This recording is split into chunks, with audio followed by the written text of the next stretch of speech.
அன்பார்ந்த விருச்சிக ராசி அன்பர்களே, உங்களுக்கு இந்த ஐப்பசி மாசம் எப்படி இருக்குன்னு பார்க்கலாமா? ராசிநாதனான செவ்வாய் உங்களுக்கு ராசிக்கு 12ல இருக்கிறார். நீண்ட நாட்களாக உத்தியோகத்துக்கு முயற்சி பண்ணிட்டு இருக்கிற அன்பர்களுக்கு உத்தியோகம் கிடைக்கக்கூடிய வாய்ப்புகள் உண்டு.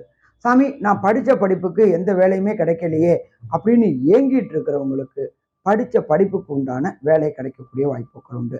கடந்த காலகட்டங்களில் அர்த்தாசிரம சனி, அஷ்டமம்னா 8, அர்த்தாசிரமம்னா 4, அர்த்தாசிரம சனியில் அவதிப்பட்டுக்கிட்டு உடல்நல ரீதியாகவும் மனநல ரீதியாகவும் பொருளாதார ரீதியாகவும் பாதிக்கப்பட்டிருந்தீங்க.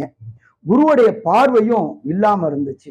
இப்போ குருவுடைய பார்வை உங்களுடைய ராசியை பார்க்குறாரு. அப்போ திருமணம் தடை தாமதம் இது எல்லாமே விலகக்கூடிய வாய்ப்புகள் உண்டு. எடுக்கின்ற முயற்சிகள் அத்தனையுமே ஜெயமாகக்கூடிய வாய்ப்புகள் உண்டு. என்னன்னு கேட்டீங்கன்னாக்க 4ஆம் இடத்துல சனி பகவானும் ராகு பகவானும் இருக்கிறாரு. அவர் வக்ரமாகி இருக்கிறதுனால வண்டி வாகனம் புதிய புதிய வாகனங்கள், சைக்கிள் வச்சுட்டு இருக்கவங்க டூ வீலரும், டூ வீலர் வச்சுட்டு இருக்கிறவங்க காரும், கார் வச்சிருக்கிறவங்க சேடன் காரும், லேவிஷ் கார்களும் வாங்கக்கூடிய வாய்ப்புகள் உண்டு. நீண்ட நாட்களாக ஏதாவது ஒரு காணி நிலமாவது வாங்கி வீடு கட்டி சொந்த வீட்டில் வாசம் செய்யணும்னு நினைக்கக்கூடிய அத்தனை விருச்சிக ராசி என்பவர்களுக்கும் சொந்த வீடு கிடைக்கக்கூடிய வாய்ப்புகள் உண்டு.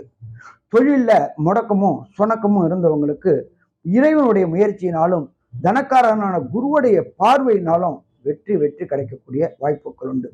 நீண்ட நாட்களாக கஷேத்ராடனம், அதாகப்பட்டது நானும் காசிக்கு போனோம், கயாவுக்கு போனோம், அலகாபாத் போனோம், சார்தாம்ன்ற கங்கோத்திரி, யமுனோத்திரி, கேதார், பத்ரி இதெல்லாம் போனோம்னு நினச்சிக்கிட்டு முயற்சி எடுத்துக்கிட்டு இருந்தாங்க.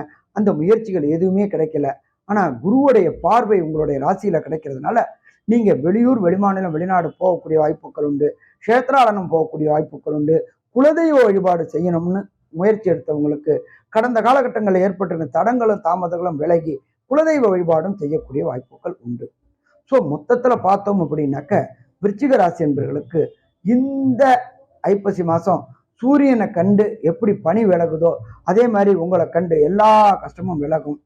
இந்த விருச்சிக ராசி என்பவர்களுக்கு 90 விழுக்காடு நல்பலன்கள் தரும் அப்படின்றத சொல்றோம். நன்றி, நமஸ்காரம்.